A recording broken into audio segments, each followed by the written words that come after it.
Jeremiah, a couple days later after the game, how good do you feel you guys played, and was this the thing you needed to kind of get yourselves back on track for this stretch run? Yeah, it definitely felt good, playing a game like that as far as the defense wise, and getting back on track on how we should be playing. Coming off that field and just knowing that you did really good on defense, and this gave us a confidence boost, I'll say, and definitely some plays that we need to clean up, and we still can grow from here. But coming off that Notre Dame game, I feel like the defense definitely needed something like this. Was this as much a relief as anything else too, just because, it's kind of affirmed that you guys do know what you're doing on defense and can make plays? Yeah, I feel like that it definitely helped as far as showing like what the defense can do and the type of playmakers that we have on the field. And this game really just emphasized that point for us. Have you ever hurdled a running back to get a sack? I mean, what did you think? Oh yeah, no, yeah, that was crazy. I was rapping. I thought he was gonna get cut at first. And he just jumped over the guy. I was like, oh snap! And he had the speed to hawk him down. I was like trying to congratulate him after the play. Watched that highlight a few times myself, trying to take notes on that. But yeah, it was a great play by Barrett. Is that going to be the thing for the Tigers now, hurdling between Will? You might see everybody start trying to hurdle now. You might see some DNs try to hurdle offensive linemen or something like that. But yeah, definitely had a lot of hurdles that last game. What's more impressive about that hurdle, though? Is it getting over the running back or the way that he changes directions and bursts after he gets the ground? I'd say definitely just reaction time, because when you run at a running back full speed trying to make a move, you got to be able to get off the ground fast, and then being able to hit the ground running and to, like, pick up speed to be able to chase down the quarterback from behind. That's definitely showed a lot of athleticism on his part. I guess just also playing the middle linebacker position for you now. I think you've always been kind of a weak side guy, so you didn't have to be kind of in the middle commanding things. I mean, how much of an adjustment has that been for you? Yeah, it's been a little bit of an adjustment, as far as making the calls, making the strength calls. You got to talk a little bit more at that mic position and really quarterback the defense.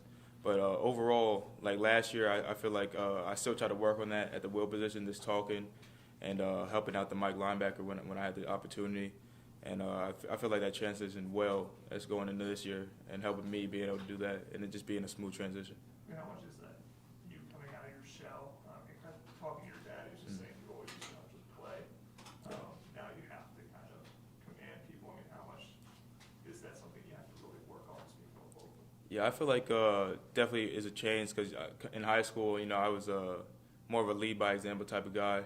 I didn't do too much talking, but coming into college football, I know you got to change up your style. Sometimes you got to learn how to do something new. And being a leader at this level, you got to be able to talk to your teammates. You got to be vocal. And I feel like moving me to that mic position definitely has helped with that transition and allowing me to be more of a vocal leader. Jeremiah, what have you seen out of Miami so far?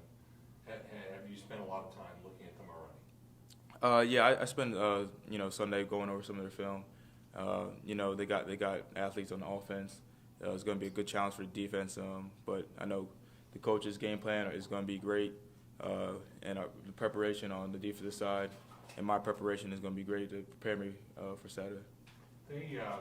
I think they were like you when the season began in the top 10, and they haven't had the season that they wanted. Does that kind of filter into your mind at all when you face them, or do you just kind of forget how they did play this year?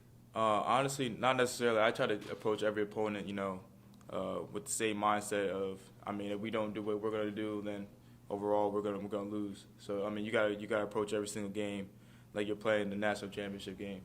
You can't. If you change that mindset, then you're gonna see that you don't play as well. So I just try to approach that every game like that, and the coaches try to preach that to us as well, approaching every game like that.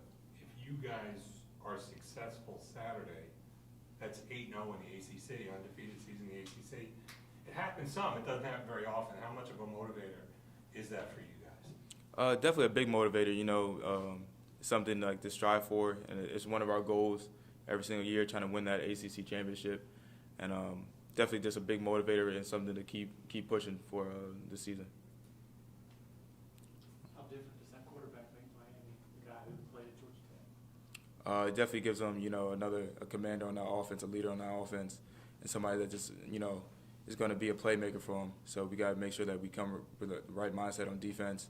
Just like with Louisville, I know Malik, he's a special type of quarterback, and we had to try to, just come with that same mindset of caging them in, getting to them, try to get sacks, trying to pressure them, and just, doing what we can on defense to stop them.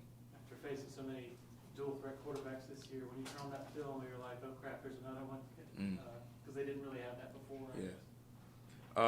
It definitely, I feel like facing dual threat quarterbacks all year helps us when you face another one, because you know how to game plan, you know how to prepare for them.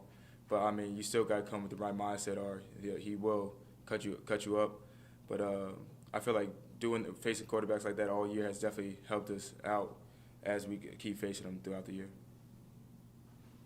I guess one more question about Barrett. I mean, Coach Goodwin was saying he could play middle linebacker, in the second if he had to.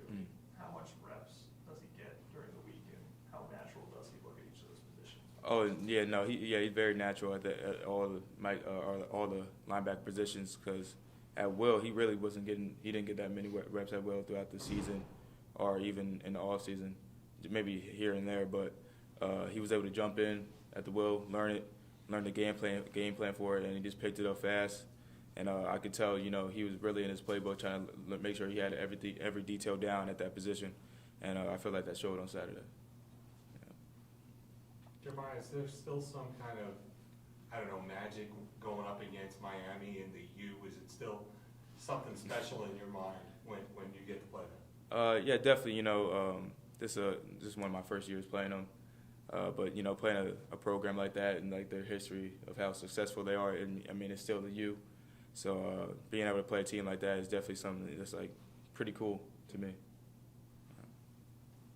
Last week you guys talked a lot about the energy shift at practice and being able to harness that energy. How are you guys going to do that this week going into? I say just coming in with the same mindset as last week, not being satisfied, staying hungry, and just trying to approach every single practice like it's the last practice, giving it everything you got, preparing in the film room and on and off the field, but just making sure that we stay hungry. We're not satisfied with what we did last week.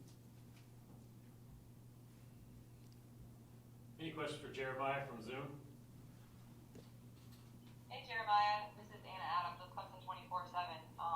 Dabo said that you played an outstanding game on Saturday. What are maybe 1, 2, or 3 things that you felt like you did even better on Saturday, I guess, than maybe you had in previous outings? I'd say probably playing a little bit faster. I felt like I made decisions quickly. Wasn't much hesitation in my decisions. I feel like that helped me make plays on Saturday to help my team out. But overall, just my guys, on the field, they were doing their jobs. They were making sure like they were in the right gaps, and all that plays together as far as my performance. And I feel I just really give a lot of credit to them and what they did on the field to help me.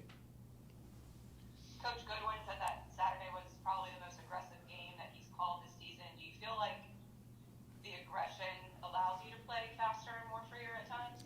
Yeah, definitely. When you're blitzing, if it's a blitz, you really don't have to think. All you have to do is hit your gap and just beat the guy in front of you. So, being able to do a lot of pressures and blitz a lot definitely takes a lot of thinking out of the game for us. Hey Jeremiah, Scott Kiefer with the Greenville News. I know you pride yourself on your athleticism, but just wanted to get your thoughts on Shipley's hurdling of the defender Saturday night. Yeah, that was a crazy play. On the sideline, everybody was hyped. I thought he was going to get tackled at first, but when he hit up the first guy and then ran through 2 other defenders, I was like, that's just crazy. You don't see that very often, and Will Shipley's just a very special running back, very special player, and that just showed a lot of athleticism that he has.